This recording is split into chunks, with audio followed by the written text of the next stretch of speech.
Dissociation. तो आज का जो हमारा टॉपिक होने वाला है that is enthalpy of atomisation, enthalpy of dissociation and enthalpy of phase change. तो हम यहाँ पे स्टार्ट करते हैं with enthalpy of atomisation.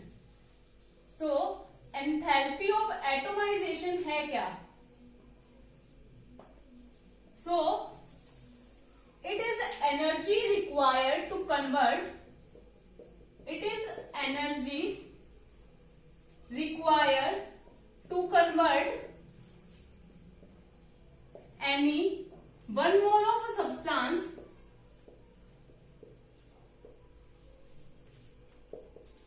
into its gaseous atom। ये वो अमाउंट ऑफ एनर्जी है जो कि यहाँ पे हमारे पास प्रेजेंट होगा वन मोल ऑफ कोई भी सब्सटेंस, जो कि सॉलिड हो सकता है, लिक्विड हो सकता है या फिर गैस हो सकता है। सो वो कन्वर्ट हो जाएगा in their own gaseous atom. Like हम यहाँ पे एग्जांपल कंसीडर करते हैं। हमारे पास यहाँ पे प्रेजेंट है सोडियम। सोडियम यहाँ पे हमारे पास प्रेजेंट होता है सॉलिड फॉर्म में। सो यहाँ पे हमारे पास जो सोडियम है प्रेजेंट होना चाहिए 1 मोल। ऑलराइट, से हमारे पास प्रेजेंट है 1 मोल एंड ये कन्वर्ट हो रहा है गैसियस एटम के अंदर, gaseous atom. So Na in gaseous form. Alright, so यहाँ पे हम एंथैल्पी ऑफ एटोमाइजेशन को किस तरीके से डिनोट करेंगे? सो एंथैल्पी को हम डिनोट करते हैं डेल्टा H से। एंड यहाँ पे स्टैंडर्ड एंथैल्पी ऑफ एटोमाइजेशन की जब हम बात करते हैं तो यहाँ पे आ जाएगा नोट स्टैंडर्ड के लिए, एंड यहाँ पे हम एटोमाइजेशन यूज कर रहे हैं तो यहाँ पे आ जाएगा A। ऑलराइट, सो यहाँ पे डेल्टा A H नोट ये किसके इक्वल हो जाएगा? लाइक यहाँ पे हमारे पास जो मेटल प्रेजेंट है, यहाँ पे हमारे पास जो सब्सटेंस प्रेजेंट है ये सॉलिड है एंड ये डायरेक्ट कन्वर्ट हो रहा है गैस के अंदर। सो ये जो प्रोसेस होता है इसको हम बोलते हैं सब्लिमेशन। तो ये इक्वल हो जाएगा delta sublimation H nought. Alright, now इसका हम सेकेंड एग्जांपल देखते हैं। लाइक हमारे पास यहाँ पे प्रेजेंट है हाइड्रोजन गैस। ऑलराइट, तो यहाँ पे हमारे पास जो हाइड्रोजन गैस है वो 1 मोल प्रेजेंट होनी चाहिए एंड ये कन्वर्ट हो जाए हाइड्रोजन के मॉलिक्यूल के अंदर। तो यहाँ पे हमारे पास H2 प्रेजेंट है, तो यहाँ पे 2 हाइड्रोजन के मॉलिक्यूल जो है आ जाएंगे और ये गैसियस फॉर्म में होंगे। ऑलराइट, सो इसको इसकी जो एटमाइजेशन एनर्जी होगी इसको हम किस तरीके से डिनोट करेंगे? Delta A H nought this is equal to, so यहाँ पे हमारे पास 1 मोल ऑफ हाइड्रोजन गैस है, सो इसको हम इक्वल टू लिखेंगे delta A H nought bracket में H2 that is gas. Alright, so ये था हमारे पास एंथैल्पी ऑफ एटोमाइजेशन। अब हम यहाँ पे सेकंड स्टडी करते हैं enthalpy of dissociation. So enthalpy of dissociation क्या होता है? It is energy required to break bond of 1 mole of substance in gas phase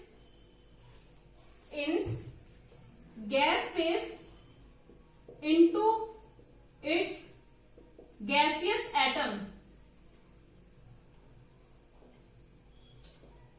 alright, so यहाँ पे हमारे पास ये वो अमाउंट ऑफ एनर्जी है जो कि 1 मोल हमारे पास जो सब्सटेंस प्रेजेंट है, जो कि गैस फेज में प्रेजेंट है, उस बॉन्ड को ब्रेक करने के लिए यूज हो रही है एंड यहाँ पे जो हमारे पास सब्सटेंस प्रेजेंट है वो कन्वर्ट हो जाएगा इन देयर गैसियस एटम।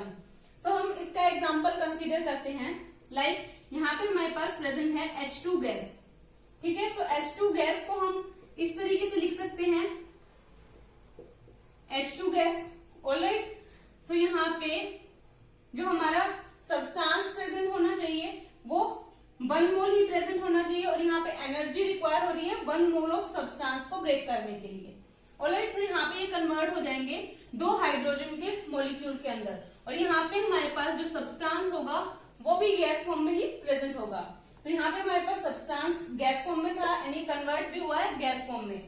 सो यहाँ पे जितनी भी एनर्जी रिक्वायर हुई है इस 1 मोल ऑफ सब्सटेंस के बॉन्ड को ब्रेक करने के लिए, उसको हम बोलते हैं एंथैल्पी ऑफ डिसोसिएशन। सो इसको हम डिनोट किस तरीके से करेंगे?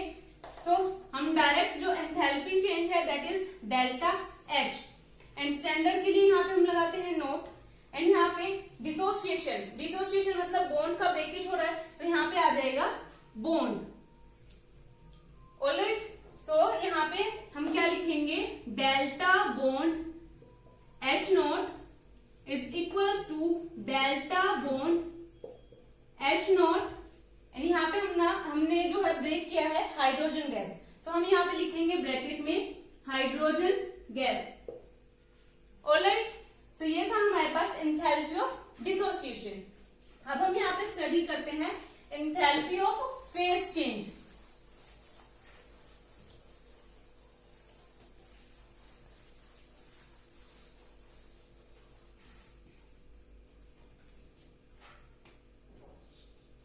Enthalpy of phase change.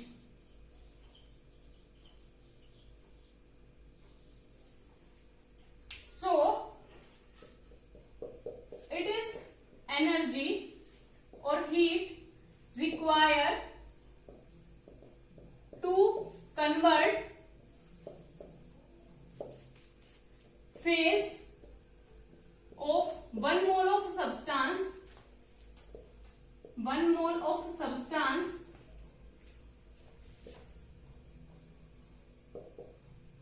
तो ये वो अमाउंट ऑफ एनर्जी है जो कि यूज होती है किसी भी 1 mole of amount of substance को कन्वर्ट करने के लिए in another phase. Alright, so like हम यहाँ पे एग्जांपल लेते हैं वाटर। सो वाटर जो है हमारे पास तीनों स्टेट में अवेलेबल होता है, सॉलिड में भी, लिक्विड में भी एंड गैस में भी। सो हम इसको स्टार्टिंग में कंसीडर कर रहे हैं कि जो वाटर है हमारे पास सॉलिड फॉर्म में प्रेजेंट है। सॉलिड फॉर्म मतलब आइस की फॉर्म में यहाँ पे प्रेजेंट है, ठीक है, तो हम यहाँ पे लिख लेते हैं सॉलिड है। सो इसको हम यहाँ पे कन्वर्ट कर रहे हो, यहाँ पे हमारे पास जो सब्सटेंस है वो 1 मोल होना चाहिए। ऑलराइट, अब ये जो सॉलिड है ये कन्वर्ट हो रहा है लिक्विड फॉर्म में वाटर के अंदर, H2O इन लिक्विड फॉर्म, ठीक है। सो ये हो गया वाटर, तो लिक्विड फॉर्म में आ गया। तो यहाँ पे हमारे पास प्रोसेस कौन सा हो रहा है? जब यहाँ पे हमारे पास कोई भी सॉलिड सब्सटेंस कन्वर्ट होता है लिक्विड में, तो यहाँ पे इसको हम लिखते हैं delta fusion H note. Alright, second example है यहाँ पे वाटर मॉलिक्यूल जो है जो कि हमारे पास लिक्विड स्टेट में प्रेजेंट है, ये यहाँ पे कन्वर्ट हो रहा है गैसियस एटम के अंदर। सो H2O इन गैसियस स्टेट। सो जब लिक्विड यहाँ पे कन्वर्ट होता है गैसियस फॉर्म में, तो यहाँ पे इसको हम डिनोट करते हैं delta vaporisation H nought. Alright, now अगर हमारे पास यहाँ पे डायरेक्ट सॉलिड प्रेजेंट है, आइस की फॉर्म में हमारे पास वाटर प्रेजेंट है, सो ये डायरेक्ट कन्वर्ट हो रहा है गैस के अंदर, H2O गैस। तो ये सॉलिड से डायरेक्ट कन्वर्ट हो रहा है गैस के अंदर, तो यहाँ पे इसको हम लिखते हैं सब्लिमेशन।